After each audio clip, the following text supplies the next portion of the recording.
choisi Jésus pour guider ma vie.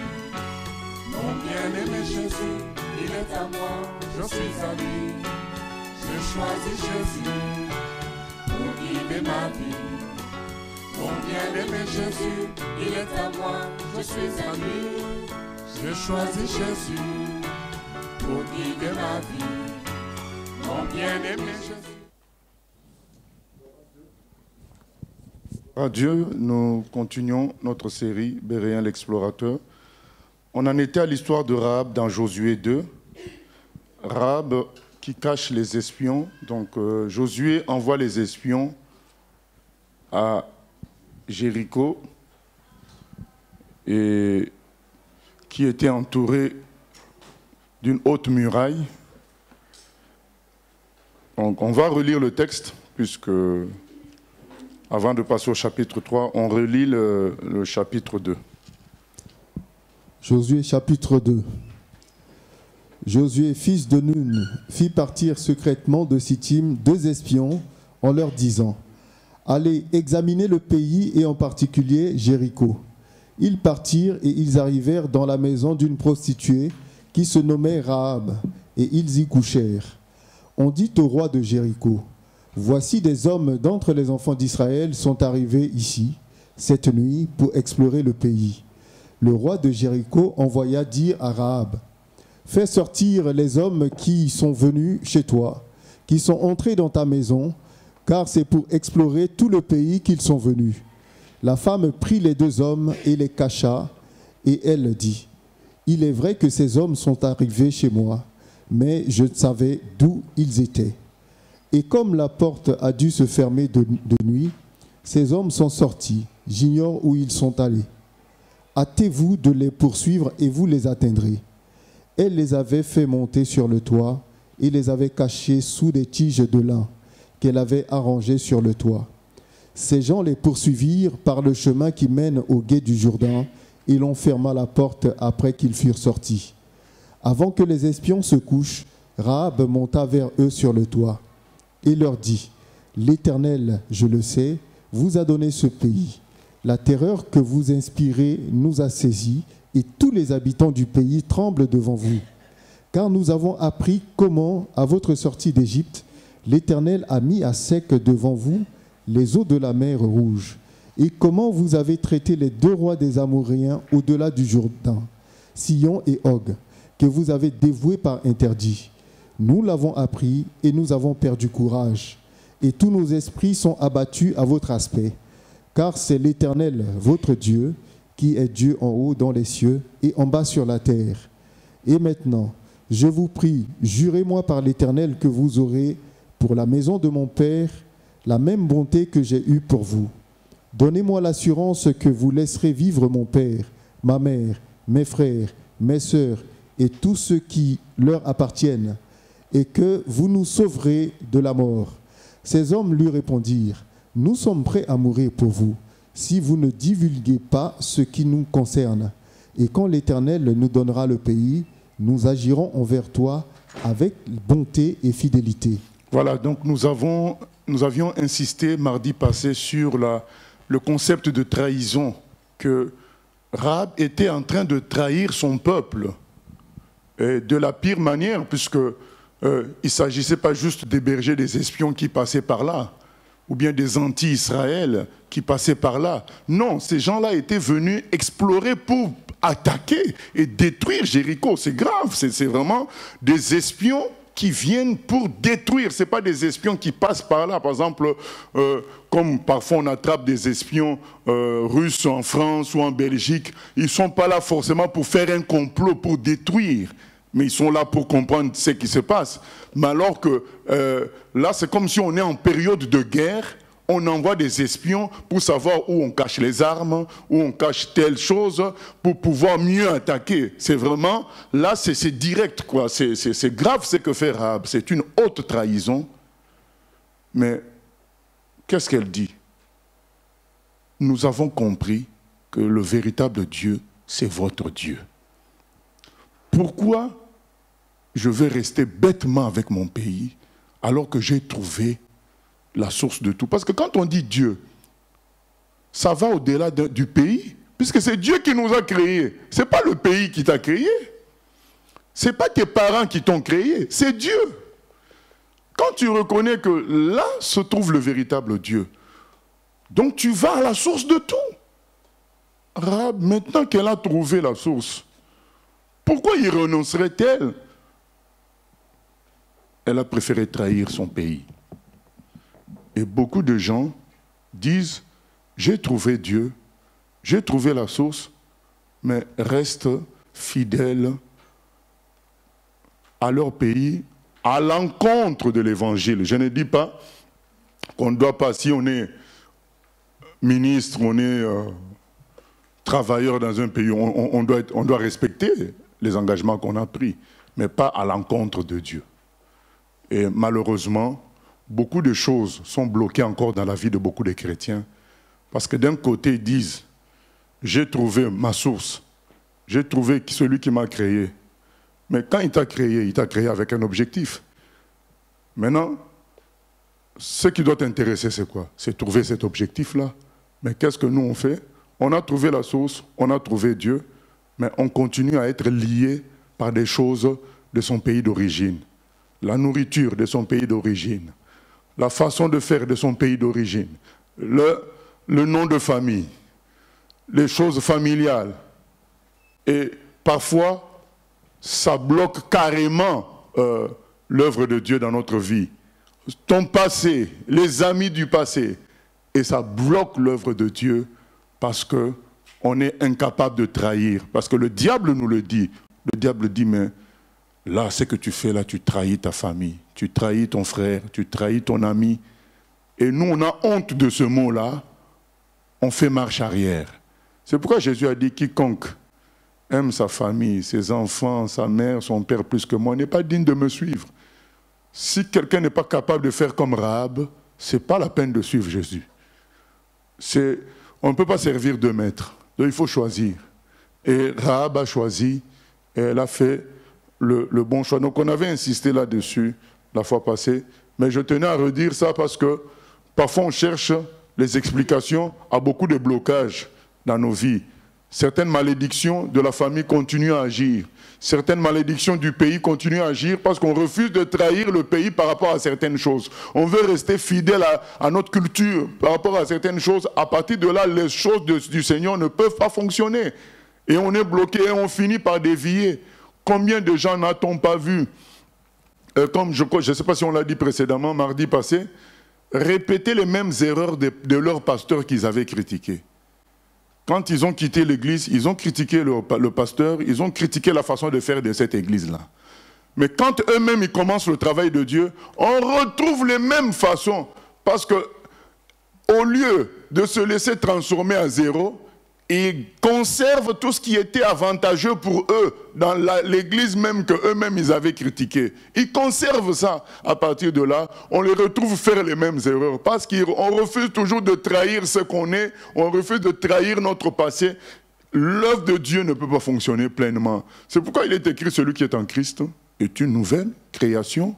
Les choses anciennes, donc les choses anciennes sont passées et toutes choses, on dit bien toutes choses. Mais vous verrez toujours des chrétiens dire « Ah oui, mais il faut tenir compte quand même de ceci. Hein? Mais oui, mais quand même je viens de tel endroit. Ah oui, mais il y a toujours d'‘Ah oui, mais alors que le verset est clair, toutes choses sont devenues nouvelles. » C'est ce que dit le verset. Voilà, donc nous continuons jusqu'au verset 24. Verset 15. Elle les fit descendre avec une corde par la fenêtre, car la maison qu'elle habitait était sur la muraille de la ville. Elle leur dit, « Allez du côté de la montagne, de peur que ceux qui vous poursuivent ne vous rencontrent. Cachez-vous là pendant 3 jours, jusqu'à ce qu'ils soient de retour. Après cela, vous suivrez votre chemin. » Ces hommes lui dirent, « Voici de quelle manière nous serons quittes du serment que tu nous as fait faire. À notre entrée dans le pays, attache ce cordon de fil cramoisi à la fenêtre par laquelle tu nous as fait descendre, et recueille auprès de toi, dans la maison de ton père, ta mère, tes frères et toute la famille de ton père. Si quelqu'un d'eux sort de la porte de ta maison pour aller dehors, son sang retombera sur sa tête, et nous en serons innocents. Mais si on met la main sur l'un quelconque. De ceux qui seront avec toi dans la maison, son sang retombera sur notre tête. Et si tu divulgues ce qui nous concerne, nous serons quittes du serment que tu nous as fait faire. » Elle répondit, « Qu'il en soit selon vos paroles. » Elle prit ainsi congé d'eux, et ils s'en allèrent. Et elle attacha le cordon de cramoisi à la fenêtre. Ils partirent et arrivèrent à la montagne, où ils restèrent 3 jours, jusqu'à ce que ceux qui les poursuivaient soient de retour. Ceux qui les poursuivaient les cherchèrent dans toute la région, mais ils ne les trouvèrent pas. Les 2 hommes s'en retournèrent, descendirent de la montagne et passèrent le Jourdain. Ils vinrent auprès de Josué, fils de Nun, et lui racontèrent tout ce qui leur était arrivé. Ils dirent à Josué, « Certainement l'Éternel a livré tout le pays entre nos mains, et même tous les habitants du pays tremblent devant nous. » Voilà une manière de faire de Dieu, c'est qu'il ne nous parle pas toujours par des songes, par des visions. Job 33,14 nous dit, Dieu parle tantôt d'une manière, tantôt d'une autre. Mais on n'y prend point garde. Et une façon de parler de Dieu, c'est qu'il utilise nos ennemis pour nous parler. Donc on le voit avec Gédéon. Dieu lui a parlé pour aller conquérir, libérer l'Israël de Madianites, mais Gédéon était toujours mal assuré, il était hésitant. Et un jour, il se rapproche du camp ennemi, il entend un soldat dire à un autre soldat, donc Madianite, donc les ennemis, il dit, mais j'ai fait un rêve, j'ai vu un gros morceau de pain, donc comme une grosse galette, vous savez, c'est circulaire les galettes, ça a roulé et ça a renversé notre tente de commandement. Et l'autre soldat ennemi répond à celui qui a fait le rêve, ah ben ça c'est certainement l'épée de Gédéon. Dieu lui a donné la victoire. Oh! Donc comment tes propres ennemis te disent que toi tu as la victoire? C'est comme ça que Gédéon, quand il rentre, il est revigoré, il dit on peut attaquer. Dieu lui a parlé par ses ennemis. Et ce n'est pas seulement dans plusieurs épisodes de la Bible, Dieu parle aux gens par leurs ennemis. Et on a vu à certaines fois les démons dire à Jésus, « Toi, fils de Dieu, qu'est-ce que tu es venu faire contre nous avant le temps ?» Donc les démons savent. C'est que les hommes ont du mal à reconnaître, les démons facilement même reconnaissent ça. Et on comprend par là que l'homme est une créature complexe. On ne doit pas le sous-estimer, on ne doit pas tout attribuer au mauvais esprit. L'homme peut être très complexe et compliqué et têtu. Parce que si les démons arrivent à avouer leur défaite facilement, les humains parfois peuvent traîner longtemps à accepter leur défaite. Et là, nous voyons la population reconnaître que le Dieu d'Israël, c'est le véritable Dieu. Et ils tremblent. C'est ce qui donne l'assurance aux espions. Ils viennent voir Josué. Ils n'ont pas dit, nous avons eu un songe, nous avons vu des faiblesses dans la tour, nous avons vu ceci. Ils n'ont pas donné une stratégie militaire. Ils ont dit tout simplement, Dieu certainement nous donne l'endroit parce que les gens en sont déjà conscients avant même qu'on arrive. Et nous ne sommes pas très attentifs à cette façon-là de faire. Il faut qu'on soit attentif. Il y a des gens parfois, tu n'as pas beaucoup de choses, mais les gens pensent toujours que tu es riche. Mais c'est que tu es appelé à être riche tout simplement. Tu n'as pas beaucoup, mais quand quelqu'un te voit, quelqu'un te visite dans ta maison, les gens toujours pensent que tu l'es. En réalité, ils voient quelque chose que toi, tu ne vois pas. Et tu devrais prendre conscience de ça et peut-être suivre une voie que Dieu va te donner pour effectivement vivre cette richesse, ou alors tout simplement ne pas t'étonner de la manière dont Dieu va te conduire dans la suite à être vraiment riche. Mais il y a des gens qui sont comme ça, ils n'ont pas grand-chose, mais à chaque fois les gens pensent qu'ils sont riches. Mais donc ils sont appelés à ça et les gens voient ça. Donc il faut saisir ça pour dire, tiens, il faut que je sois attentif et obéir à la voix de Dieu au moment donné pour expérimenter cette richesse pour sa gloire.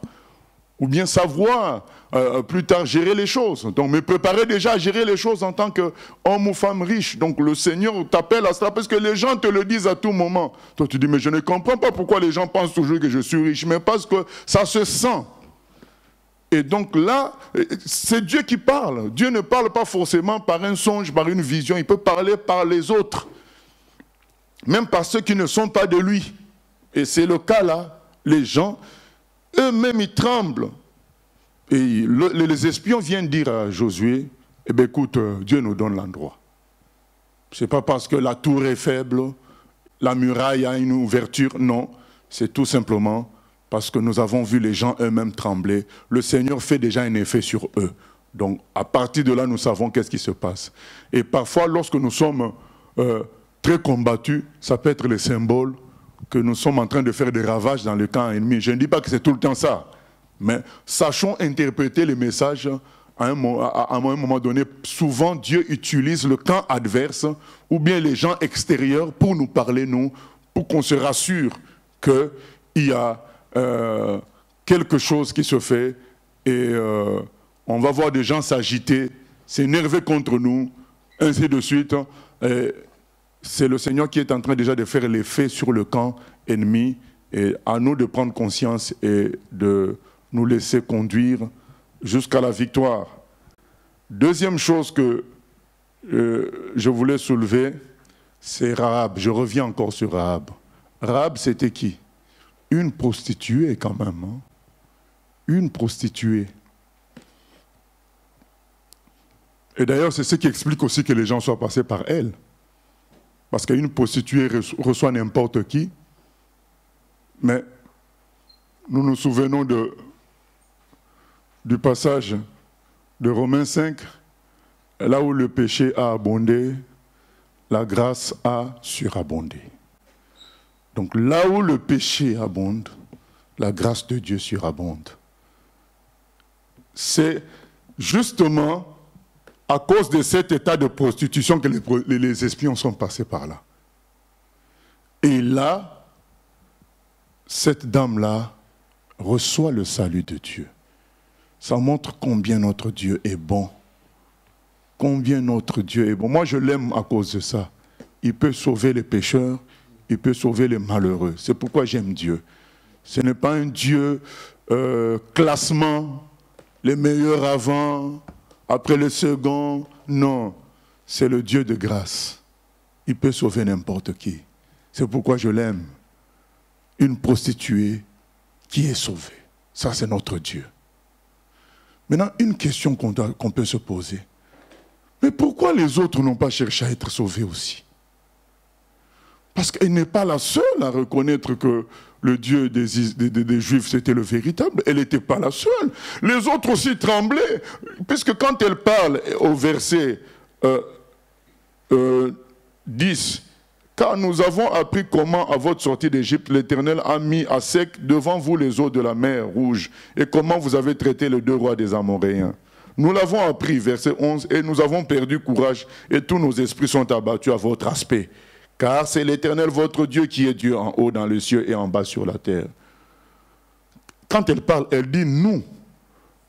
Donc elle fait que rapporter tout ce qui se passe dans le pays. Nous tremblons tous. Tous nous reconnaissons que votre Dieu est le véritable. Mais pourquoi les autres alors ne se donnent pas?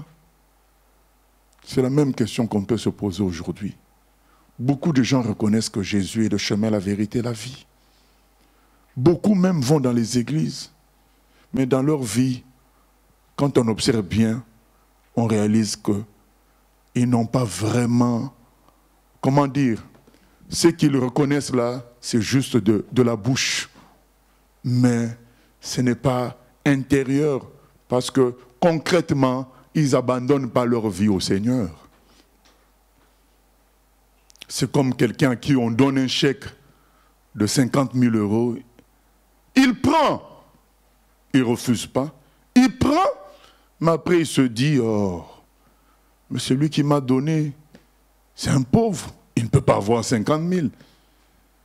Et au lieu d'encaisser, il ne déchire pas, c'est déjà ça. mais il ne dépose pas à la banque.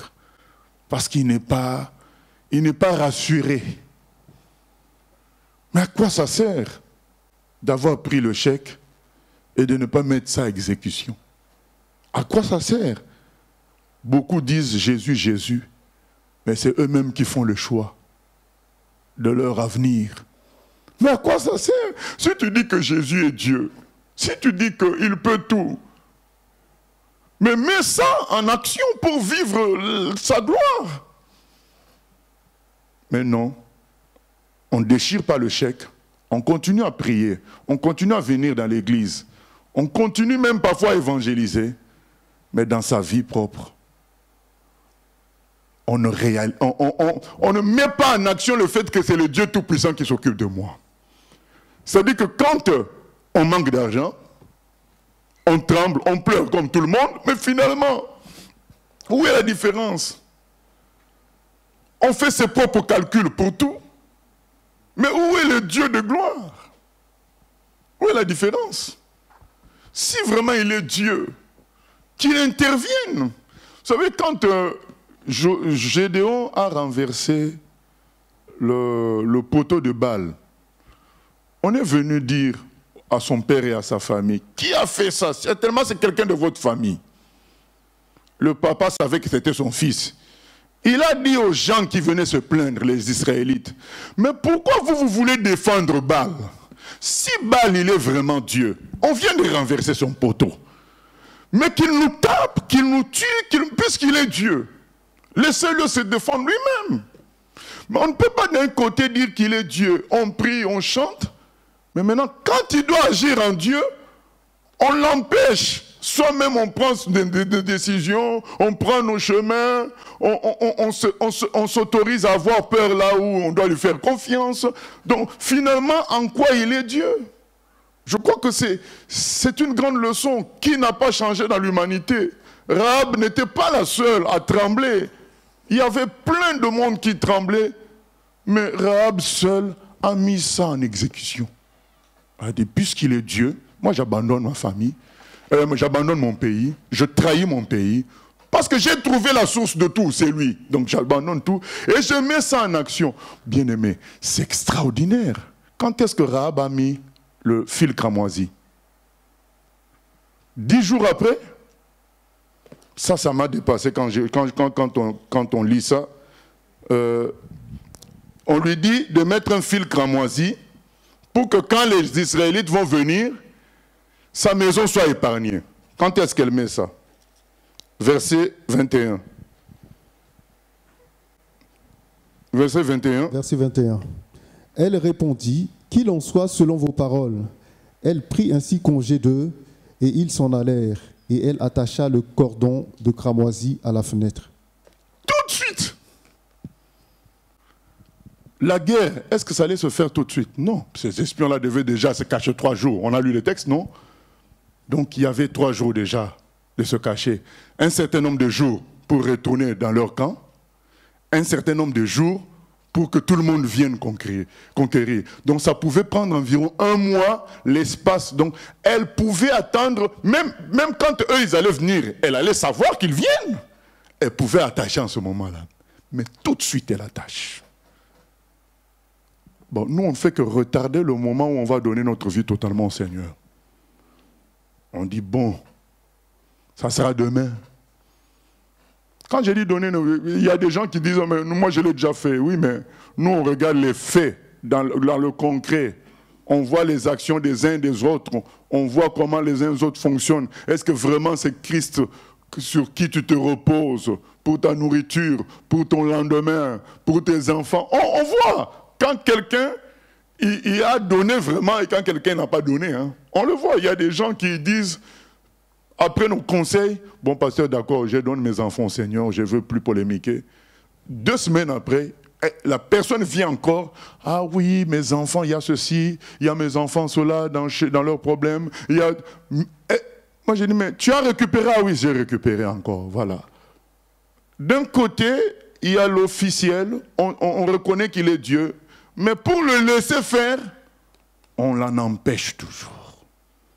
Pour tout laisser, On ne veut pas, c'est là que nos raisonnements viennent. Donc on a juste mis l'étiquette chrétien, mais concrètement, c'est autre chose qui domine, c'est peut-être les enfants, c'est peut-être la famille, mais Rahab, tout de suite, on lui dit, tu mettras le fil cramoisi, comme ça on reconnaîtra. Elle a mis ça dès qu'ils sont partis, elle a mis. Rapidement, elle s'est mise sous l'autorité de Dieu. Rapidement. Les gens ne font qu'attendre. Et en attendant comme ça, la gloire aussi attend. La gloire attend qu'on puisse se mettre sous l'autorité du Seigneur totalement. Oui. Oui, Pasteur Moshe, il y a une question Internet. Lorsque l'on prie pour des sujets et qu'on voit le contraire se réaliser, tout en étant sûr d'être dans la volonté de Dieu, est-ce aussi un moyen par lequel Dieu nous parle? Ça peut, oui, Dieu nous parle de toutes sortes de manières, comme celle-là aussi. Ça peut être le fait que Dieu veut nous former à quelque chose.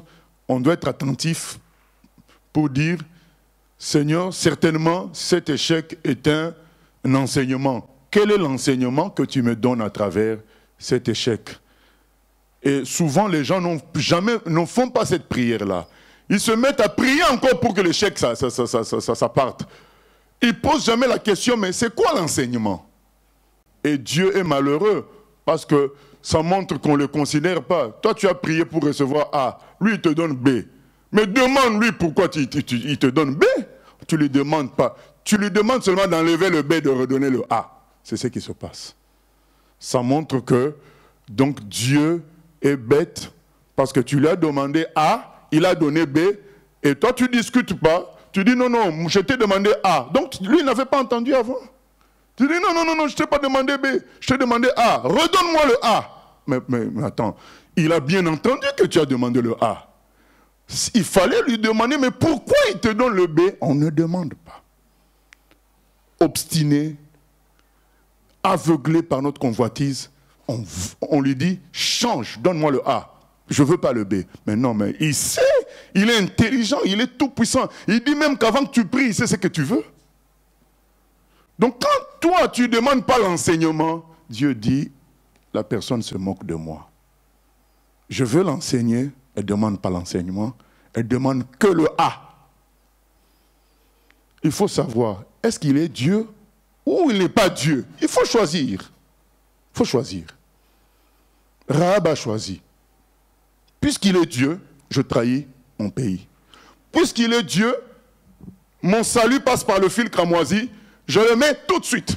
J'attends pas demain, j'attends pas 10 jours, tout de suite je le mets. Tout de suite.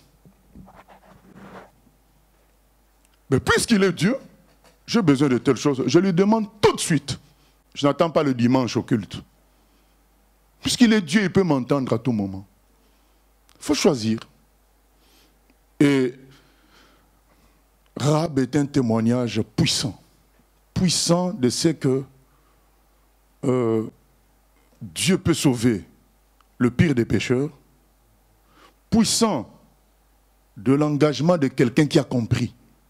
De la rapidité. C'est-à-dire que quand il a compris, mais j'ai trouvé le Dieu véritable. Je ne le lâche plus. Il m'a dit fil cramoisi, je le mets, je ne le lâche plus. J'ai trouvé. Du coup, son comportement change totalement. Il s'accroche. Elle s'accroche à ce Dieu-là. Aujourd'hui, Dieu est devenu comme une sorte de restaurateur. Et nous, comme des clients, quoi. On joue avec. Non, mais non. Dieu, c'est le sauveur, c'est le créateur. Quand on l'a trouvé, c'est fini. On lâche tout, on s'accroche à lui. Mais ce n'est pas le cas. Et malheureusement, avec la façon de faire de beaucoup de chrétiens et des pasteurs, ils font comme si Dieu a besoin des gens. Et à partir de là, les gens se donnent de l'importance. Or, Rahab était consciente que c'est elle qui avait besoin de Dieu.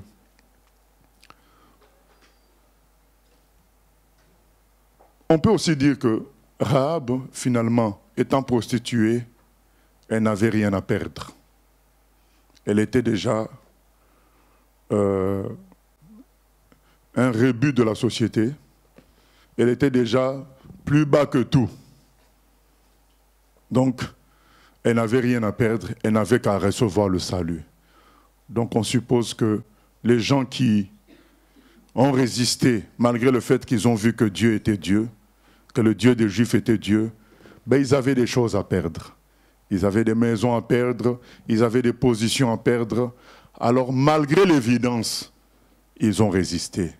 Et à leur perte, Et c'est ce que le Seigneur dit, eh bien, celui qui cherche à sauver sa vie la perdra. Et celui qui la perd pour le Seigneur la gagnera. Ces gens-là savaient.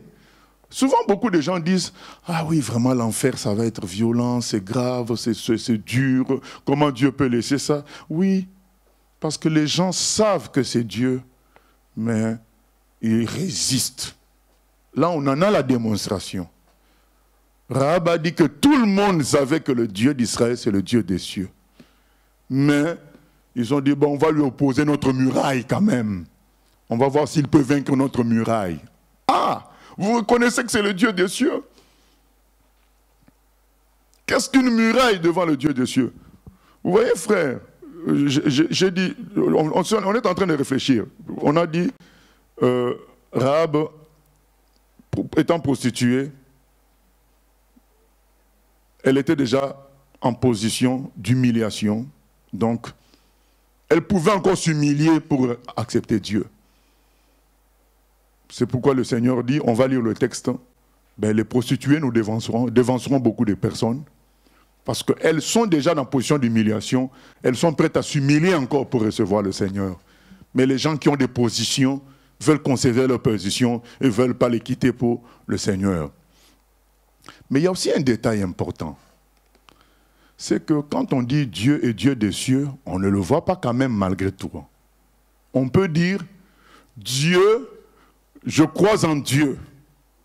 C'est lui qui a fait les cieux et la terre, mais on n'a pas le film où on le voit faire les cieux et la terre. Alors que 100 000 €, on voit ça. Alors qu'un boulot de directeur de banque, on voit le concret avec ça. Et cet écart-là, où on ne voit pas Dieu, mais on reconnaît quand même celui qui a tout fait, et la muraille qu'on voit, ben ça nous ramène toujours au problème de la foi et de la vue. L'homme a tendance à s'attacher à ce qu'il voit, la muraille, et négliger ce qu'il ressent qui vient du ciel, la foi en Dieu. Il néglige, puisque après tout, on ne voit pas Dieu. Et ils se disent, oh, mais est-ce que ça manque de concret pour leur donner l'assurance qu'il peut renverser la muraille. Mais ils y croient, ils tremblent même. Mais voilà, nous sommes sauvés par la foi. Cet écart-là, entre ceux qui croient, ils croyaient que le Dieu d'Israël, c'était le véritable. Ils avaient entendu ses exploits. Mais au moment où ils croient, là, ils tremblent, il y a leur impressionnante muraille qui est là. Ils devaient se dire, mais est-ce qu'il est capable vraiment de renverser notre muraille? Non, notre muraille est trop solide.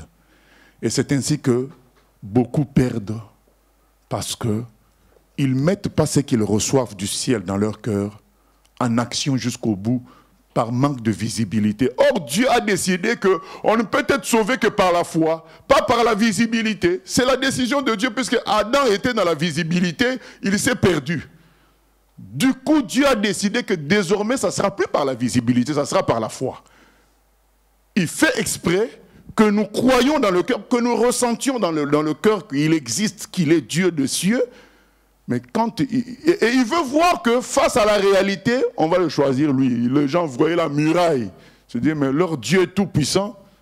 Ils regardaient la muraille, ils ont choisi la muraille parce qu'ils pouvaient la voir.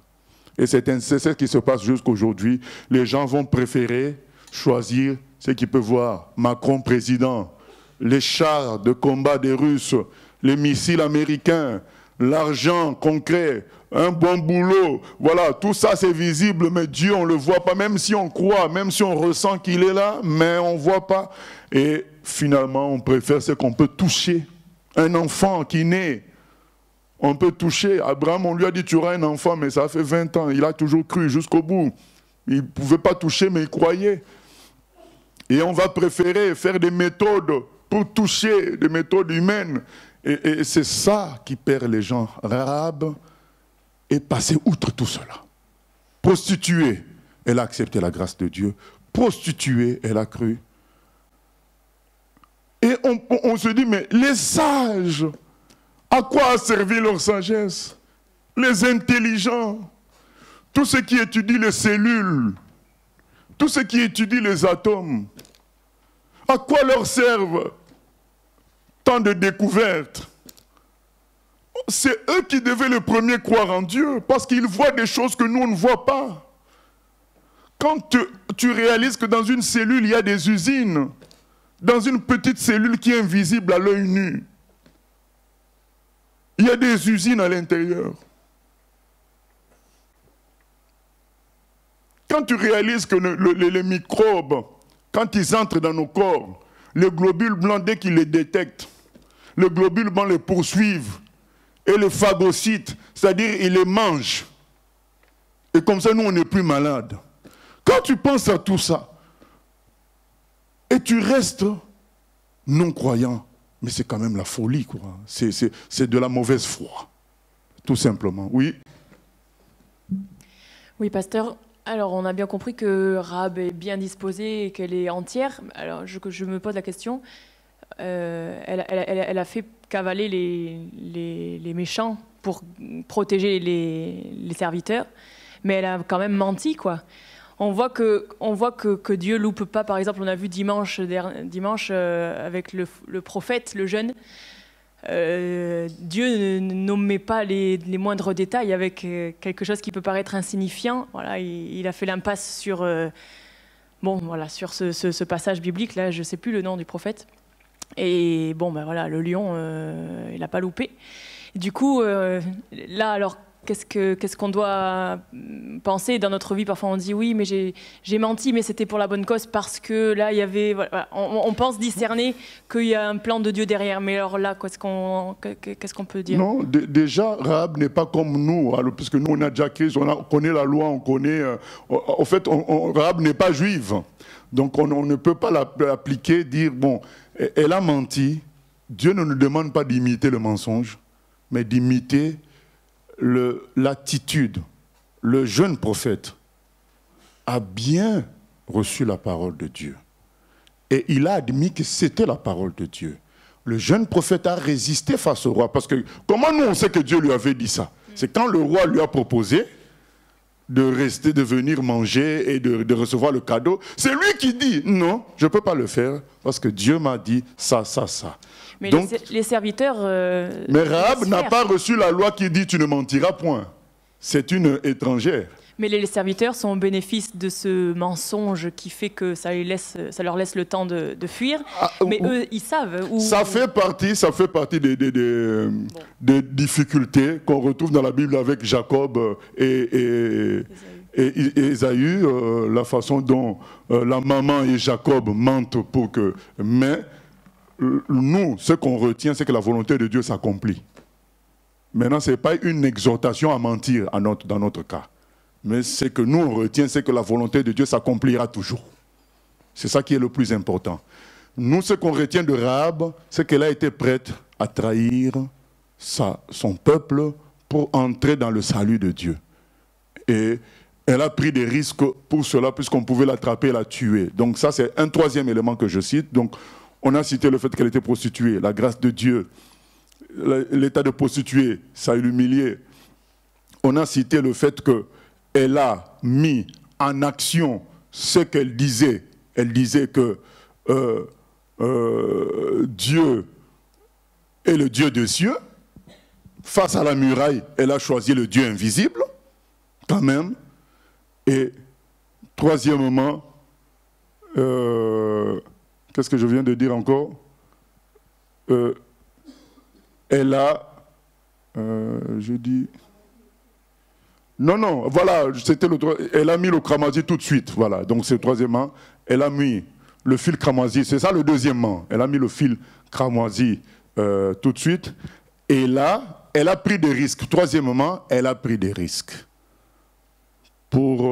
Elle a en quelque sorte signé sa mort, parce que si on l'avait attrapée, on l'aurait tué et On ne peut pas entrer dans le plan de Dieu sans prendre de risques. Si on ne l'a pas pris au début, un jour Dieu nous le fera prendre. Au fait, c'est la démonstration de notre foi, la prise de risque. Sinon, tout le monde va le faire, bien aimé. Imaginez que tout le monde sache qu'il suffit de payer 5 € le droit d'entrer à un séminaire et on en sort millionnaire. Qui ne va pas faire ça? Tout le monde. Donc sans foi ni loi, il se dit, mais avec 5 €, bon, je ne perds rien. Je donne 5 €, je vais devenir millionnaire. Tout le monde va le faire. Tout le monde va le faire. Maintenant, si on disait, ben, ceux qui croient en Dieu, eh ben, qu'ils sortent du pont Gustave Flaubert et puis Dieu le sauvera de la noyade. Ah ben là, donc on va voir que beaucoup vont changer de direction très vite. Ils vont chercher les terres, ils vont s'éloigner de l'eau. Parce que là, c'est un risque. Et ceux qui croient vraiment que Dieu est Dieu, ils prennent ce risque-là. C'est ça qui démontre leur foi. Et Rahab a pris ce risque-là de mourir parce qu'elle a vraiment cru que c'était le Dieu des cieux qu'elle allait servir. Donc, les blablatages, les chants, oui, prends tout, Seigneur, oui, mais nous, on attend les faits.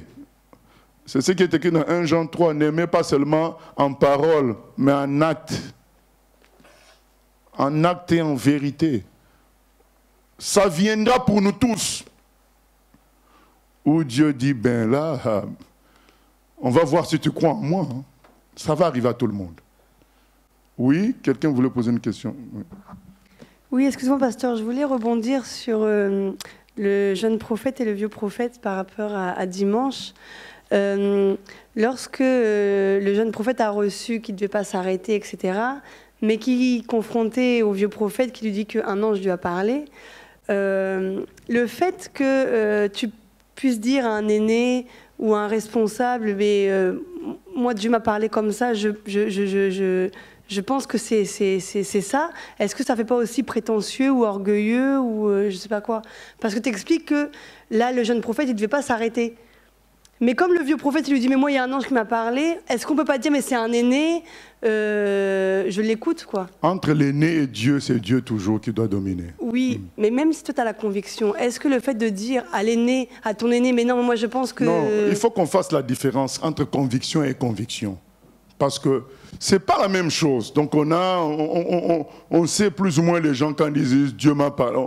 On sait que voilà, parfois c'est fragile, parfois même il y a des gens qui disent Dieu m'a parlé, après eux-mêmes ils changent. Donc voilà, il y a conviction, conviction. Là c'est différent quand même. Là c'est que toutes les instructions que Dieu lui a données, il a vu ça s'accomplir. C'est-à-dire, il a donné la prophétie, il y a eu effet.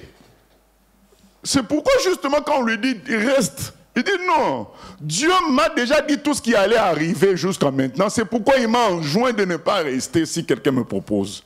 Donc il y a une suite, il y a une construction, c'est pas, il y a Dieu m'a dit et Dieu m'a dit, donc là c'est différent. Lui-même il explique comment Dieu lui a dit, il lui a expliqué que tu changes de chemin, il explique, c'est vraiment quelque chose de sûr, de clair, c'est pas de plus ou moins de sensations où on a la conviction, non, c'est pas la même chose, c'est pas la même chose. Et puis je voudrais dire aussi que par rapport à notre vie, ce n'est pas quelqu'un d'autre qui peut décider pour nous. Fut-il un aîné? L'aîné peut nous corriger si on se trompe. On a dit quelque chose, Dieu m'a dit ça, ça, ça. L'aîné peut nous relever une erreur en disant oui, mais tu as dit Dieu t'a dit ça, mais ça contredit la parole dans tel endroit. Ah oui, d'accord, mais ce n'est pas un aîné qui va te dire Dieu m'a dit que tu n'ailles pas en Chine. Voilà, non, c'est pas ça. Donc, il va te montrer une contradiction dans ta façon de construire ton Dieu m'a dit pour juste te dire, attention, voilà, réfléchis encore, prie. Voilà, mais si Dieu a dit clairement quelque chose, on suit ce que Dieu dit. Même si on peut en parler à quelqu'un d'autre, on suit. Maintenant, si on nous soulève des bémols, on réfléchit. Mais nous donner carrément un ordre inverse. Là, le monsieur a donné l'ordre inverse. C'est quand même... ça nous rappelle plutôt le jardin d'Éden, ça. Ça nous rappelle le jardin d'Éden. Satan a donné l'ordre inverse. Et eux, ils ont suivi.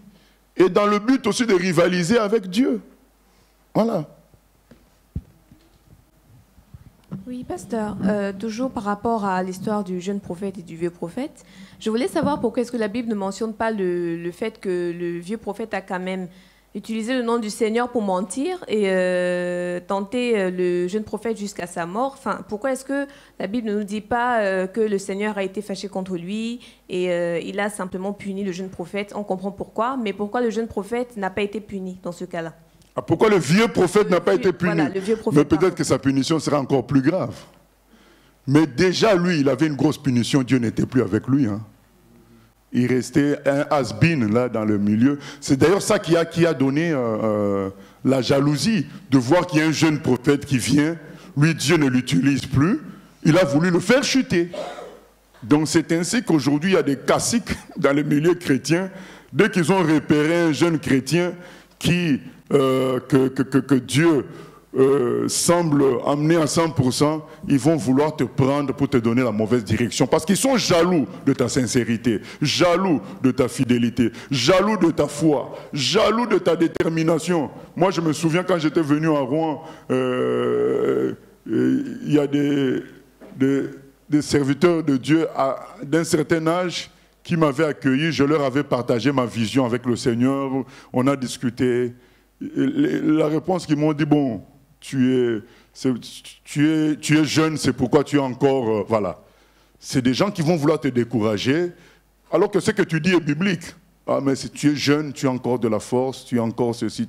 La foi n'a rien à voir avec la jeunesse. On peut avoir 80 ans. Je vous raconte souvent l'histoire du frère de 74 ans à qui Dieu avait dit, ton chemin est encore long. Voilà, donc ça n'a rien à voir avec l'âge. Mais les gens vont vouloir... puisque Dieu ne les visite plus, parce qu'eux, ils n'ont plus le courage que toi tu as, ils n'ont plus l'amour pour Dieu que toi tu manifestes, l'esprit de sacrifice que tu manifestes, ben ils vont mettre, ben oui, mais c'est la jeunesse.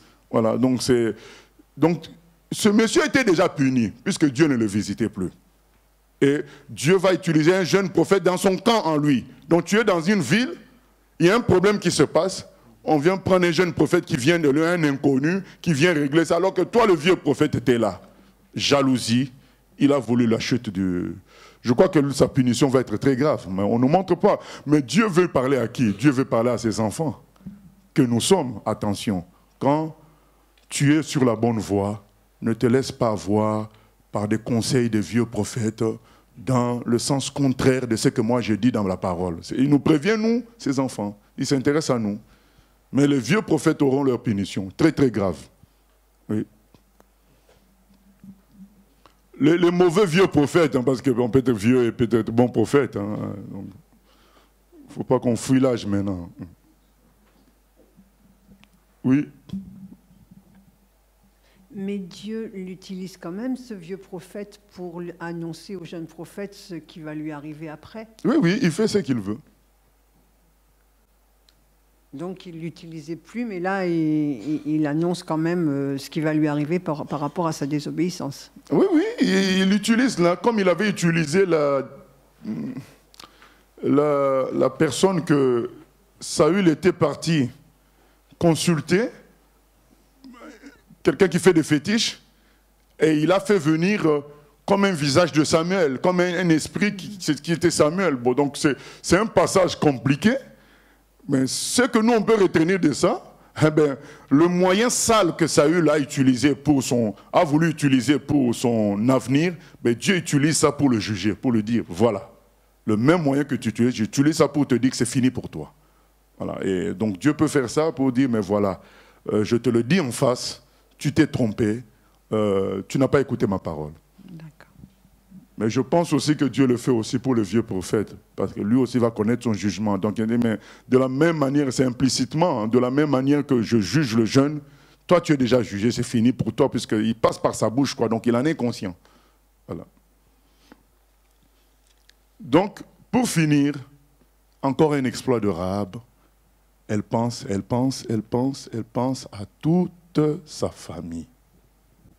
C'est extraordinaire. Crois et tu seras sauvé, toi et ta famille. Elle ne vient pas se sauver égoïstement. Elle dit, on va compter, hein? On va lire Ancien. Il dit, c'est verset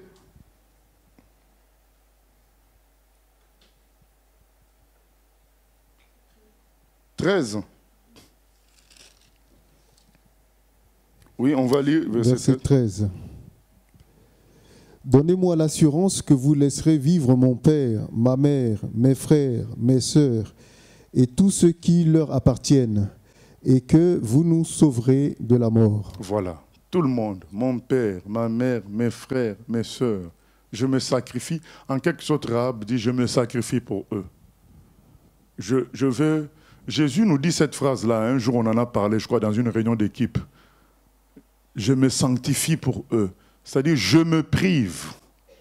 Jésus aurait pu avoir des châteaux, aurait pu avoir des chars en or. Jésus a guéri des gens qui étaient riches. Il a fait des exploits tels qu'il pouvait dépenser des milliers de pièces d'or par jour. Il a fait sortir l'argent de la bouche d'un poisson. Donc il pouvait en sortir comme il voulait, mais il a vécu en simple. Pourquoi il s'est sanctifié? Pour que nous, on ait un exemple de simplicité. Il s'est privé. Même s'il avait vécu en riche, il ne serait pas en train de pécher. Mais il s'est privé pour nous donner le bon exemple. C'est ça, se sanctifier. C'est-à-dire que des choses dont tu peux profiter, tu n'en profites pas pour que certaines autres soient sauvées. Tu peux profiter d'une belle carrière professionnelle, mais tu dis non, je préfère me consacrer pour que beaucoup plus de gens soient sauvés. Et c'est ce qu'a fait Jésus. Et c'est ce que fait Rahab. Elle prend le risque d'être tuée, mais dit, au moins ma mère, mes frères, mes sœurs, mon père peuvent être sauvés. Donc c'est un appel vraiment aux chrétiens de se dire, tu n'es pas que responsable de toi. Oui, si tu ne regardes qu'à toi, tu es déjà sauvé. Tu peux profiter de beaucoup de choses sans que tu pêches. Mais tu te dis, cette vie-là que je vais mener ne va pas donner l'aspect de la véritable foi en Christ. Je me sanctifie, je me prive pour que d'autres puissent être sauvés. C'est cela. Il y a des gens comme les Jackie Pullinger, les Joan Shelter, des belles filles qui ont vécu pratiquement toute leur vie sans homme parce qu'elles se sont sacrifiées pour beaucoup d'autres reçoivent l'évangile. Esther Gulshan, pareil, pour que beaucoup d'autres reçoivent l'évangile. C'est cela, Rahab nous montre encore une fois de plus. Donc, dans Rahab, il y a vraiment l'exemple du parfait sauvé par grâce et qui, en réponse à cela, prend le risque et donne sa vie, donne son honneur, trahit sa patrie en échange de la grâce qu'elle peut recevoir de Dieu. C'est vraiment extraordinaire. Et pour clôturer, nous allons lire un passage du Nouveau Testament dans Matthieu 21 en relation avec l'histoire de Rahab. Finalement, je pensais qu'on allait faire jusqu'au chapitre 5, mais bon. Ok, Matthieu 21.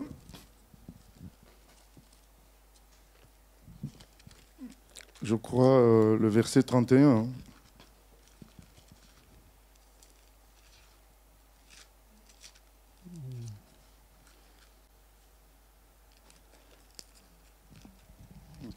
Pardon. Matthieu 21, à partir du verset 23. Verset 23. Jésus se rendit dans le temple et pendant qu'il enseignait, les principaux sacrificateurs et les anciens du peuple vinrent lui dire : « Par quelle autorité fais-tu ces choses ? Et qui t'a donné cette autorité ?» Jésus leur répondit : « Je vous adresserai aussi une question. Et si vous m'y répondez, je vous dirai par quelle autorité je fais ces choses. Le baptême de Jean, d'où venait-il ? Du ciel ou des hommes ? » Mais ils raisonnèrent entre eux.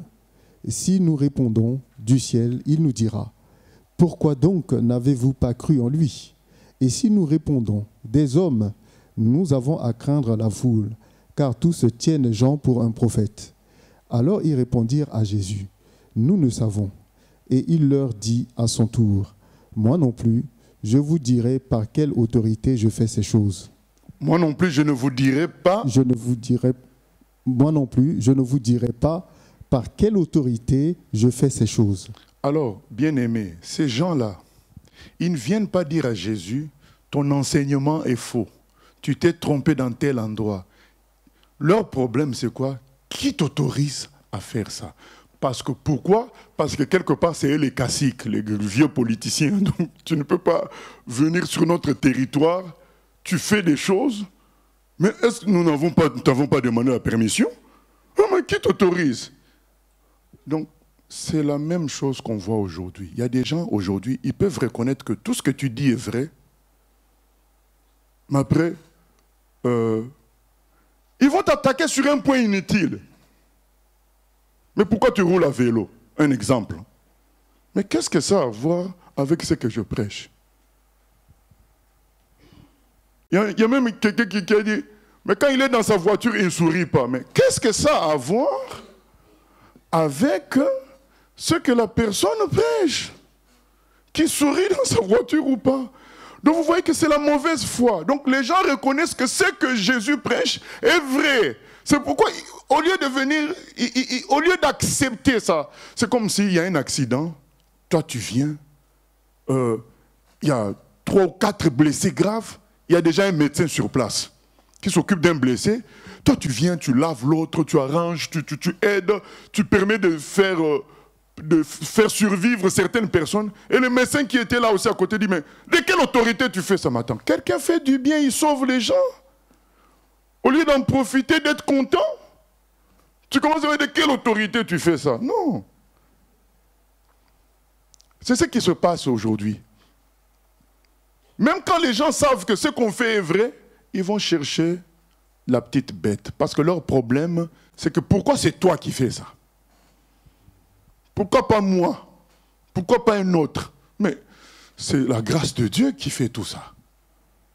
Aucun homme n'a de valeur. Mais il y a des gens qui sont embêtants. Donc ils vont toujours vouloir... C'est ce qui s'est passé là. Ces gens-là ont reconnu que le Dieu des Juifs était le véritable Dieu. Mais ils n'acceptaient pas que ce Dieu-là passe par les Juifs. Tout simplement, puisqu'ils reconnaissent que c'est lui le Dieu des cieux. Mais acceptez-le. Mais leur problème, c'est de mais pourquoi il passe par les Juifs, quoi? C'est ça le problème. Mais pourquoi il passe par un noir? C'est ça le problème. Mais non, mais si tu reconnais que ce qu'il dit, c'est Dieu, accepte Dieu, c'est tout. Ah oui, mais pourquoi il passe par les blancs? Pourquoi il fait... Ça, c'est les excuses des humains. Dans leur cœur, ils ont reconnu que ce qui s'est fait là, c'est bon, c'est de Dieu. Mais ils commencent à créer des problèmes. Mais oui, mais pourquoi? Pourquoi? Mais alors que vous reconnaissez que c'est de Dieu. Et c'est ce qui se passe jusqu'aujourd'hui. Les gens reconnaissent qu'il n'y a rien à reprocher à Jésus, mais ils vont te dire, ah oui, mais nous, on n'aime pas Israël. Ah oui, mais George Bush, c'était un chrétien, c'était un faux chrétien. Mais attends, ils se donnent toutes sortes d'excuses alors qu'ils reconnaissent qu'il n'y a rien à reprocher à Jésus. Nous continuons, 28 à 32.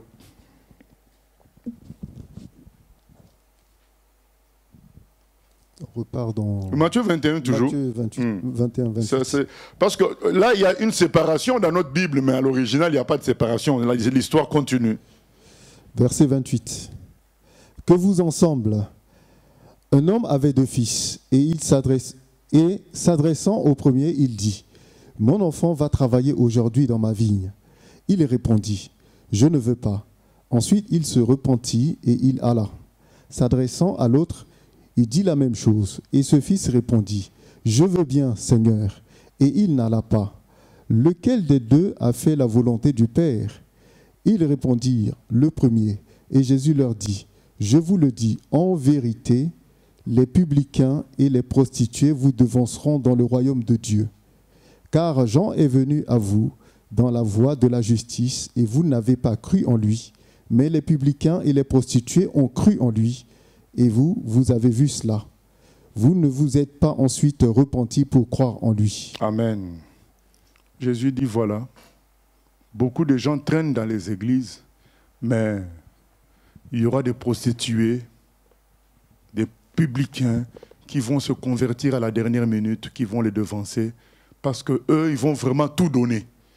Alors que les gens, les habitués, ils finissent par s'habituer à Dieu et ne pas tout livrer entre ses mains. Or, Dieu veut qu'on livre tout pour que tout aussi soit sauvé. Bon, il ne peut pas sauver à moitié. Si c'est à moitié, donc il y aura un problème par rapport à notre salut. Donc il faut livrer toute notre vie entre ses mains. Et un jour, on va faire face à la parole de Dieu. On va dire, ah oui, mais c'est écrit mais. Et quand on est dans ces mains-là, eh ben, Dieu change de route. Et c'est ce qui va se passer pour beaucoup de personnes. Ces gens-là, les pharisiens, c'est eux qui avaient reçu en premier la parole. Ils étaient d'accord, je vais aller, c'est eux le deuxième fils. Je vais y aller. Mais finalement, ils n'ont pas fait. Alors que le premier avait dit, je ne veux pas, les prostituées. Beaucoup d'autres personnes qui avaient refusé Dieu, d'une certaine manière, eux, à un moment donné, ils vont l'accepter. Mais eux, ils vont tout donner. Le plus important, ce n'est pas qui accepte le premier, mais c'est qui accepte en vrai. C'est le plus important. Rahab a accepté Dieu en vrai. Et elle a pris le risque de mourir parce qu'elle a accepté Dieu en vrai. Elle a tout donné. Elle s'est livrée complètement entre les mains de Dieu. Elle a cru, elle a plongé directement, elle a mis le fil cramoisi. Elle a fait confiance, elle a plongé. Elle a fait le saut dans le vide parce qu'elle savait que Dieu était avec elle. Du moment qu'elle est entre les mains du Dieu créateur, tout était réglé. Bien aimé, il faut choisir. Nous continuons, Josué chapitre 3.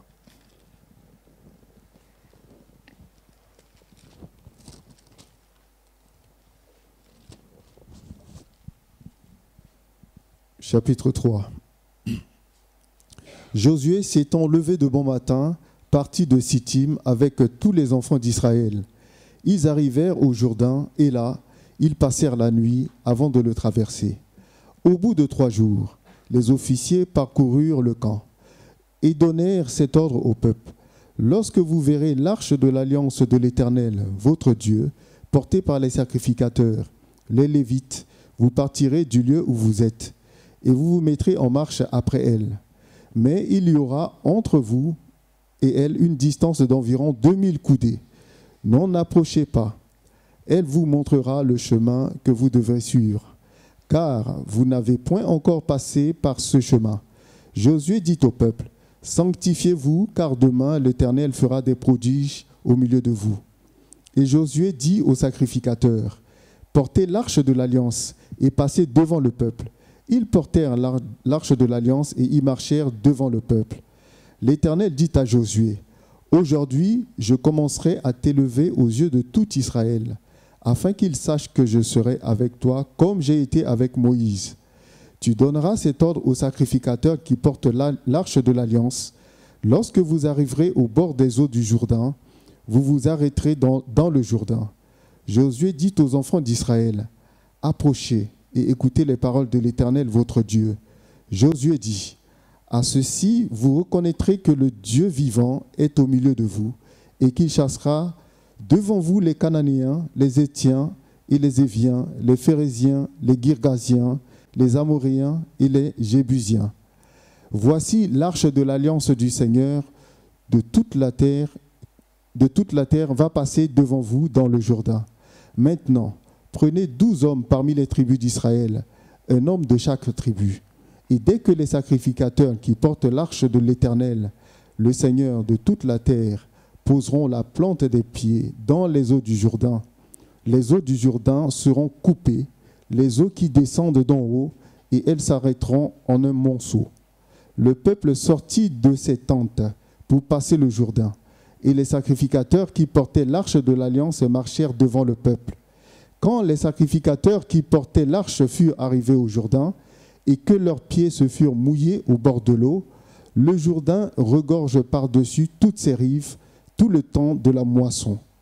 Les eaux qui descendent d'en haut s'arrêtèrent et s'élevèrent en un monceau, à une très grande distance près de la ville d'Adam, qui est à côté de Tsartan. Et celles qui descendaient vers la mer de la plaine, la mer salée, furent complètement coupées. Le peuple passa vis-à-vis de Jéricho. Les sacrificateurs qui portaient l'arche de l'alliance de l'Éternel s'arrêtèrent de pied ferme sur le sec, au milieu du Jourdain.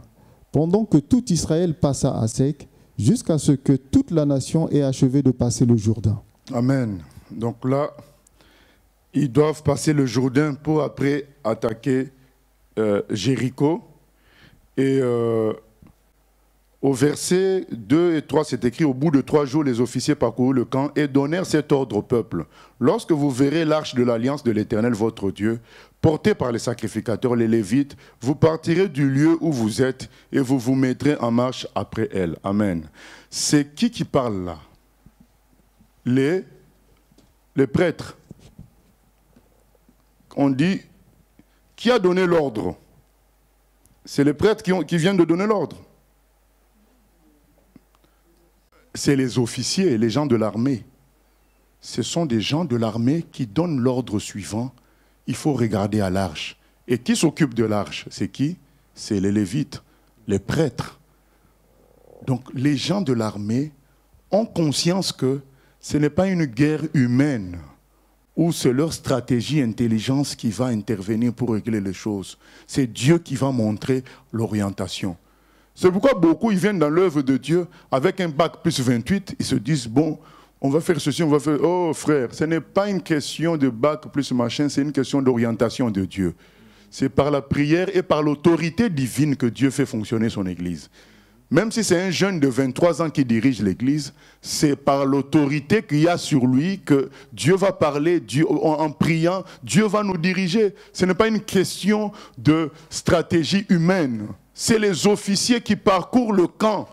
Ils reconnaissent que ce n'est pas leur intelligence d'officier. Ils ont appris des techniques. Ils savent que là, c'est Dieu qui doit nous montrer ce qu'on doit faire. Ils disent au peuple, ne nous suivez pas nous. Quand vous voyez les prêtres passer avec l'arche, c'est eux qu'il faut suivre. Parce que c'est Dieu que nous suivons. C'est Dieu qui combattra pour nous.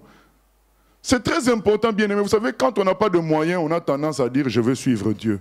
Mais quand on a les moyens, on va utiliser notre intelligence. Quand on est à sec dans les comptes, ah Seigneur, donne, j'obéirai à ta voix, je ferai ce... Mais dès qu'on est millionnaire, on a besoin de quelque chose. Chèque. On a besoin de quelque chose. Internet. Numéro de compte bancaire, ça part. On ne prie même pas, Seigneur, conduis-moi dans mes dépenses. Conduis-moi dans les courses. On prend seulement la voiture, on allume, on démarre, allez. On va faire les courses, on achète ceci, on achète. Mais est-ce qu'on a prié avant pour dire, Seigneur, conduis-moi, que je ne fasse pas? Mais comme on est millionnaire, on ne sent pas. Donc malheureusement, beaucoup se cassent la tête comme ça. Ils se disent, oh, c'est un domaine dont Dieu ne s'occupe pas. Comment Dieu ne s'occupe pas? C'est ton Père, il connaît tout. Il dit que le nombre de vos cheveux sont comptés. Il ne dit pas qu'il les connaît, parce qu'il a la capacité de les connaître, mais lui, il les compte. Donc, il s'en intéresse. C'est ce que ça veut dire. S'il s'intéresse à chaque cheveu, il s'intéresse aux vêtements aussi. Il s'intéresse à la nourriture.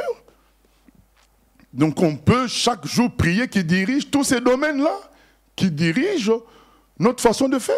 Il doit s'occuper de tout. Eux, ils étaient conscients, c'était des officiers, des généraux. Ils disent, non, vous suivez l'arche. On sait que Dieu connaît tout, il nous montrera le chemin de la victoire. C'est ça, quoi. C'est ça que ça nous apprend. Et puis, au verset 5, Josué dit, sanctifiez-vous, car demain l'Éternel fera des prodiges au milieu de vous. La question qu'on peut se poser, est-ce que pour que Dieu fasse des prodiges, il faut qu'on se sanctifie? Non, pas forcément, puisqu'on a vu que le vieux prophète... qui était un menteur, Dieu l'a utilisé pour dire quand même la vérité, une vérité importante. Non. Pourquoi Dieu veut qu'on se sanctifie? Parce que sa bénédiction est dangereuse. Si ça tombe dans les mains de quelqu'un qui n'est pas sanctifié, ça va détruire la personne. Donc Dieu veut toujours que son peuple se sanctifie avant qu'il descende le réveil, avant qu'il descende sa gloire, parce qu'il sait que quand sa gloire tombe, si on n'est pas purifié, on n'est pas sanctifié, on va l'utiliser pour notre propre gloire. Et ça finira mal pour nous. C'est pourquoi souvent on dit, mais il faut jeûner, prier, c'est se sanctifier, s'humilier devant Dieu. De sorte que quand les choses vont venir, on sait que c'est Dieu qui les a données. Et de deux, on est dans un état d'humilité pour pouvoir gérer les choses. Sanctifiez-vous, parce que demain Dieu va faire des grandes choses. Mais troisièmement, c'est important aussi, la gloire de Dieu, quand ça trouve des gens qui ne sont pas saints, ça peut aussi les frapper. Hein. C'est ainsi que quand dans beaucoup d'endroits où le réveil s'est manifesté, il y a des gens qui sont morts comme ça. Hein. Je me souviens dans les réveils en Indonésie, quand la gloire de Dieu s'est manifestée, le Seigneur utilisait même des enfants, quoi, qui venaient vraiment dans l'église là, dit bon frère, tu dois te repentir. Ah non, moi je suis correct. Donc il y a un frère qui a insisté. Et un autre frère est venu dire, frère, Dieu vient de me dire qu'il te laisse jusqu'à, je donne un exemple, il te laisse jusqu'à 22 heures. Si à 22 heures tu ne te repens pas, tu vas mourir. C'était un alcoolo. Mais il venait en infiltration aussi à l'église, quoi. Il restait même 1 minute. Les frères lui ont dit, frère, il reste 1 minute. Il ne voulait pas se repentir. Il reste 30 secondes. Il ne voulait pas se repentir. Et quand c'est arrivé 22 heures net, il tombe, il meurt. Ah oui, oui. L'histoire d'Aniana Saphira, ça se passe. Donc quand il y a la puissance de Dieu qui vient quelque part, la gloire de Dieu, il faut aussi qu'on se sanctifie parce que ça peut tuer des gens, ça peut frapper fortement des gens. Il y a aussi, c'est ça une troisième raison. Mais ce n'est pas comme si c'est notre sanctification qui va produire la gloire de Dieu. Non. Notre sanctification nous permet de recevoir la gloire de Dieu sans qu'il y ait des dégâts au milieu de nous. Mais ça montre aussi qu'on est attaché aussi à cette gloire. Voilà. Et puis, verset 7, l'Éternel dit à Josué, « Aujourd'hui, je commencerai à t'élever aux yeux de tout Israël, afin qu'ils sachent que je serai avec toi comme j'ai été avec Moïse. » Bon, là c'est Dieu qui dit, je vais t'élever au milieu d'Israël. Ce n'est pas une élévation comme si tu prenais la place de Dieu, comme les gens utilisent maintenant le mot élévation à tort et à travers, en communiquant à l'homme de l'orgueil. Non, c'est juste que Dieu a placé des autorités pour qu'on fonctionne dans l'ordre. Maintenant, tant que, vous vous souvenez ce que les officiers avaient dit à Josué, non? Les tribus avaient dit à Josué, on t'obéira. Tant que Dieu est avec toi, nous, on t'obéira. Entre parenthèses, tant que Dieu montre que c'est toi sur qui il passe pour nous, nous on suivra. Donc c'est cela. Donc Dieu doit montrer que c'est par toi qu'il passe. Et ça peut donner l'impression, voilà, d'être exceptionnel. Pas du tout, c'est juste l'ordre de Dieu. Dieu, ce qui importe pour Dieu, c'est quoi? C'est les enseignements, c'est la conduite. Il veut que les gens écoutent ses enseignements et suivent sa conduite. Maintenant, la personne par qui il va sortir ses enseignements et sa conduite, il doit le revêtir d'une autorité qui montre que c'est par lui, par elle qu'il passe.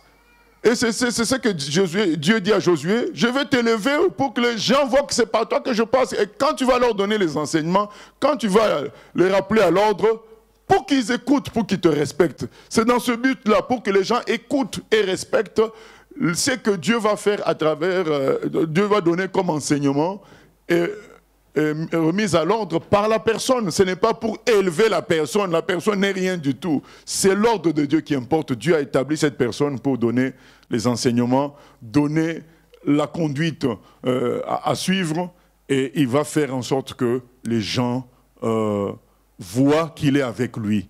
Et on a l'exemple de Tabitha qui était morte. Probablement les disciples avaient prié pour elle, elle n'est pas ressuscitée, mais ils sont partis chercher Pierre. Pierre a prié, Tabitha est ressuscitée. Est-ce que ça veut dire que Pierre avait plus de puissance que les autres? Non, pas forcément. Ça veut dire puisque la puissance appartient au Seigneur. Ça veut dire tout simplement qu'il avait l'autorité. Et donc les gens devraient apprendre à respecter les gens comme les pierres, puisque c'est par eux que Dieu faisait passer les enseignements. Enseignez-leur à observer tout ce que je vous ai prescrit. C'est les pierres qui avaient reçu cette instruction-là. Et les gens peuvent toujours jouer à... Comment dire, ah, moi aussi je fais les exploits comme Pierre, je n'ai plus besoin de l'écouter. Et pour éviter ça, certaines choses seront bloquées chez les autres et pourront être débloquées par Pierre, afin qu'on respecte Pierre. C'est ainsi que dans nos vies, certaines choses peuvent être bloquées. Pourtant, tu es un vrai chrétien, tu as prié, eh ben, ça ne s'est pas débloqué jusqu'à ce que tu appelles ton responsable. Il prie et ça se débloque. Est-ce que ça veut dire que Dieu ne t'a pas écouté? Non. Ça veut dire tout simplement que Dieu veut que tu apprennes à respecter ton responsable. À être attentif aux enseignements qu'il te donne et à la conduite qu'il fait avec toi. Donc c'est tout simplement cela. Le plus important pour le Seigneur, c'est les enseignements. Il persévérait dans l'enseignement des apôtres. dans la conduite des apôtres. C'est très important, parce que sans ça, tu vas te perdre. Tout le monde ne peut pas être docteur, tout le monde ne peut pas être enseignant, tout le monde ne peut pas être apôtre. Ce n'est pas tout le monde. Alors, pour éviter des confusions bêtes qui font que les gens n'écoutent plus, mais il va permettre que certaines choses soient bloquées et ne peuvent être débloquées que par ces gens-là, afin qu'on soit attentif à leurs enseignements que Dieu a donnés. Bien sûr, on a aussi la Bible, mais il y a le fait que Dieu permet que ces gens-là restent fermes dans ces enseignements véritables pour nous. Et c'est important, c'est ce qu'il dit à Josué. Je veux faire en sorte que les gens voient que c'est avec toi que je travaille pour qu'ils te respectent. Et les instructions que Josué a données, ça a fait que finalement, le Jourdain a été séparé en deux. Les gens ont marché à pied sec. C'est extraordinaire. La manière, le miracle, hein, je vais relire le miracle. C'est écrit, quand les sacrificateurs, verset 13, et dès que les sacrificateurs qui portent l'arche de l'Éternel, le Seigneur de toute la terre, poseront la plante des pieds dans les eaux du Jourdain, les eaux du Jourdain seront coupées. Et verset 15, quand les sacrificateurs qui portaient l'arche furent arrivés au Jourdain et que leurs pieds se furent mouillés au bord de l'eau, le Jourdain regorge, une parenthèse, le Jourdain regorge par-dessus toutes ses rives tout le temps de la moisson. Donc ils veulent dire que il y avait beaucoup d'eau à tel point que ça débordait par les rives. Les eaux qui descendent d'en haut s'arrêtèrent et s'élevèrent en un monceau à une très grande distance. Donc ça s'est vraiment arrêté loin. Bon, nous on a fait la visite un peu de toute cette zone-là. Le Jourdain reçoit l'eau du lac, le grand lac de Galilée et des autres affluents au nord. Donc il y a beaucoup d'eau qui viennent du nord et ça va vers la mer. Le Jourdain amène l'eau vers la mer Morte. Et donc, c'est ce qu'eux ils expliquent, que vers le nord, l'eau s'est bloquée là-bas, donc ça ne pouvait plus descendre. C'est un miracle terrible, terrible, terrible. Donc quand je vois la physionomie du Jourdain vers le nord, là où les sources donnent de l'eau au Jourdain, c'est du costaud. Donc c'est l'eau qui vient en grande force. Et ça s'est bloqué. Et ils ont pu traverser. Et les gens ont vu la gloire de Dieu. En conclusion, lorsque nous marchons dans l'ordre du Seigneur, en obéissant, que ce soit nos autorités obéissent à Dieu, nous-mêmes on obéit à Dieu, on va faire des grands exploits avec le Seigneur. Que son nom soit béni. Dernière question.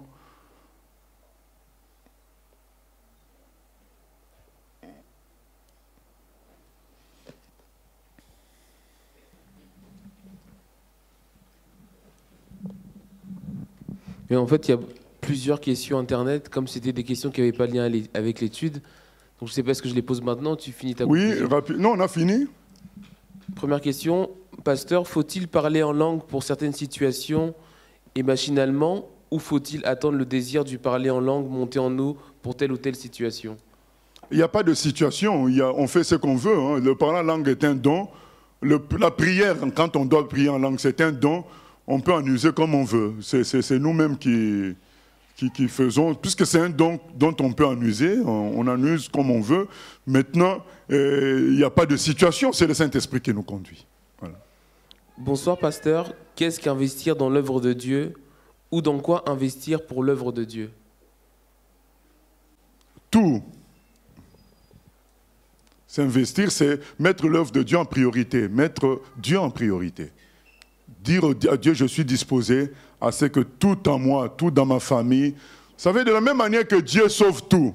Quand Rahab a proposé le salut, elle a dit à Dieu, il faudrait sauver mon père, ma mère, mes frères, mes soeurs et tout ce qui est à eux. De la même manière aussi, si on est avec Dieu, on doit tout lui donner aussi, parce que pour sauver, on veut qu'il sauve tout. Mais pour l'investissement aussi, c'est tout aussi. C'est la même chose. Et le Saint-Esprit nous conduira ponctuellement pour chaque chose. Bonsoir, pasteur. La loi française interdit aux gens de travailler sans papier. Est-ce un péché que quelqu'un qui n'a pas de papier travaille au noir? Oui, c'est un péché puisque la loi française l'interdit. Lorsqu'on reçoit une vision du Seigneur, comment se fait-il que nous soyons autant attaqués sachant que c'est le Seigneur qui lit dans nos cœurs et non Satan. Comment peut-il être informé de nos actes?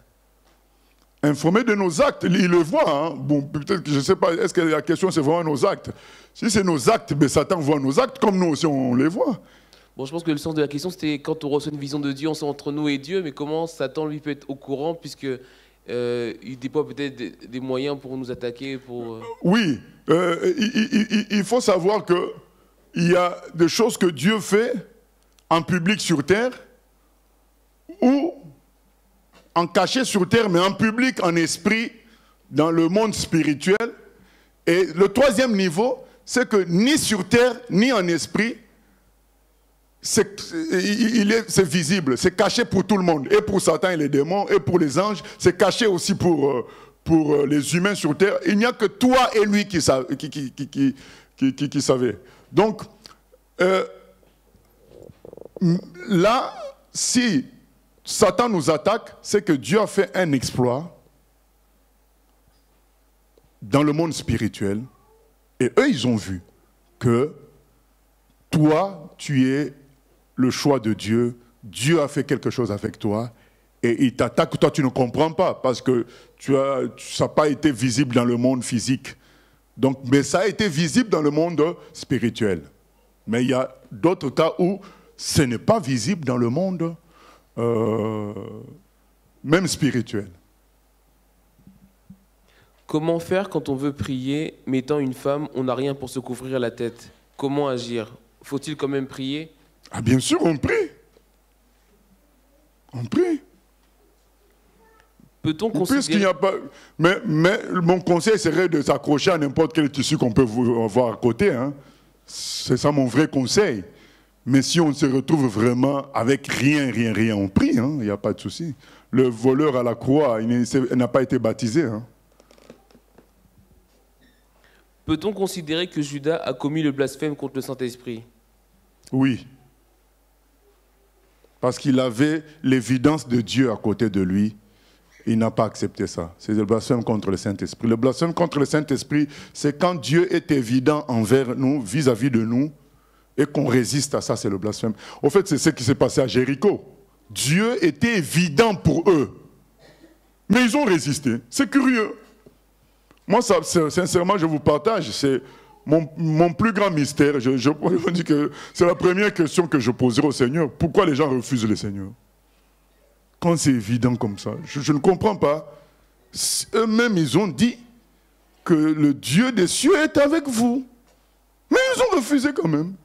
Je ne comprends pas, ça me dépasse. C'est le péché contre le Saint-Esprit. Nier l'évidence de Dieu.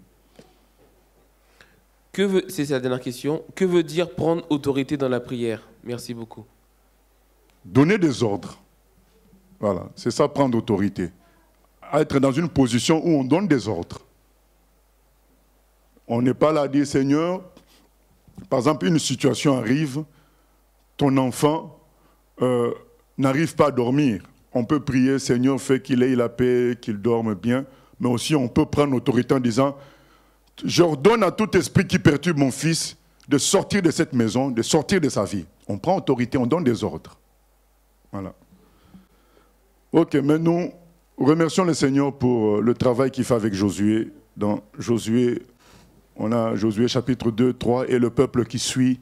Vous savez, quand c'est harmonieux et ça produit des exploits extraordinaires. Quand les autorités obéissent à Dieu, le peuple de Dieu obéisse aux autorités, ça fait une harmonie et il y a la puissance de Dieu qui se manifeste. On peut voir le Jourdain arrêté carrément. Ceux qui connaissent le Jourdain en haut vont savoir de quoi il s'agit là. C'est quelque chose de fort. Nous allons bénir le Seigneur et lui demander de faire que nous soyons vraiment une église en ordre, une vraie armée du Seigneur dans l'ordre, pour que Dieu se manifeste puissamment au nom de Jésus-Christ.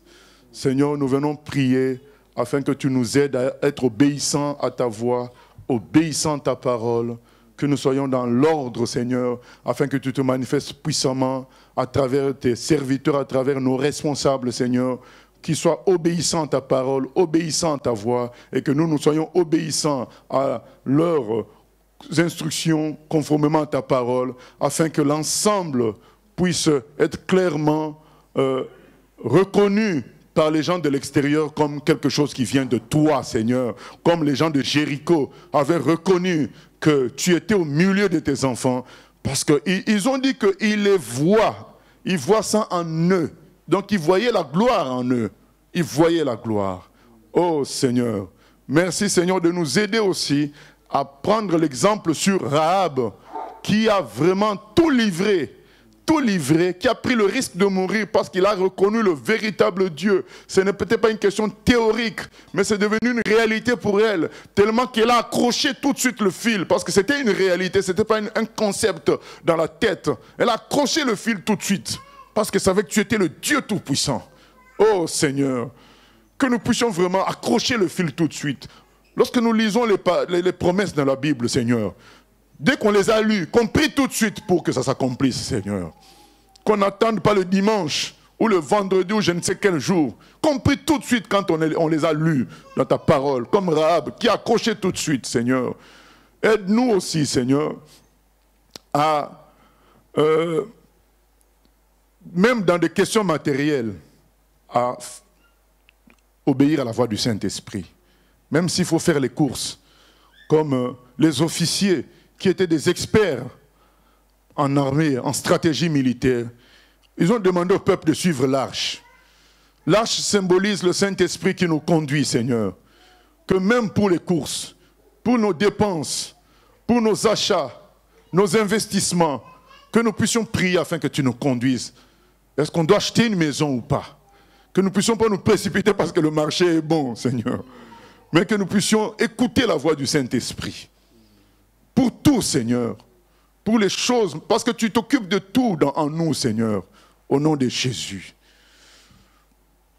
Seigneur, ce qui ressort d'aujourd'hui par rapport à Rahab, Seigneur, nous fait dire, prends le contrôle de nos vies et aide-nous à fonctionner totalement. Comme Rahab a tout laissé, même son père, sa mère, ses frères et soeurs, et il te les a laissés.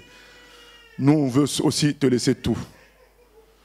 Oh, prends mon âme, prends-la, Seigneur, et que ta flamme brûle en mon cœur, que tout mon être vibre pour toi, sois seulement maître, ô divin roi, source de vie, de paix, d'amour,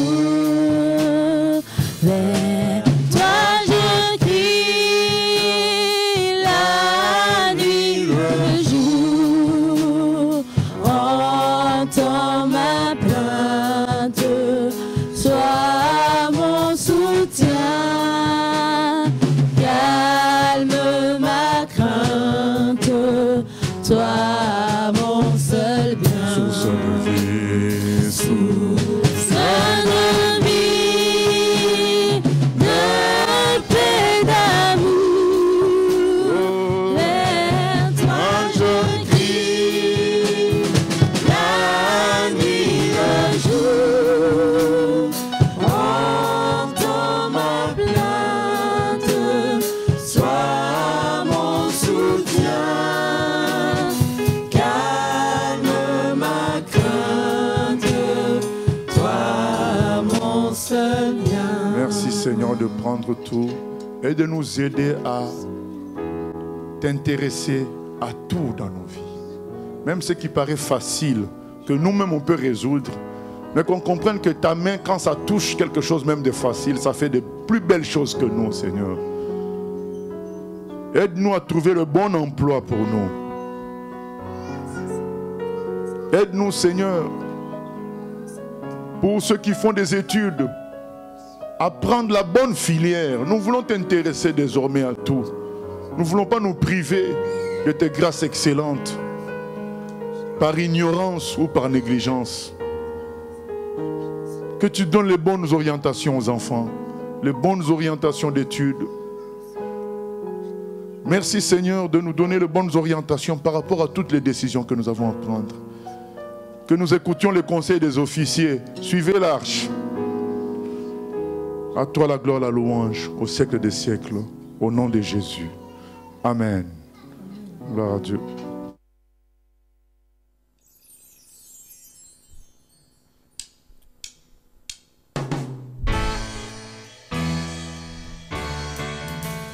J'ai choisi Jésus pour guider ma vie. Mon bien-aimé Jésus, il est à moi, je suis à lui.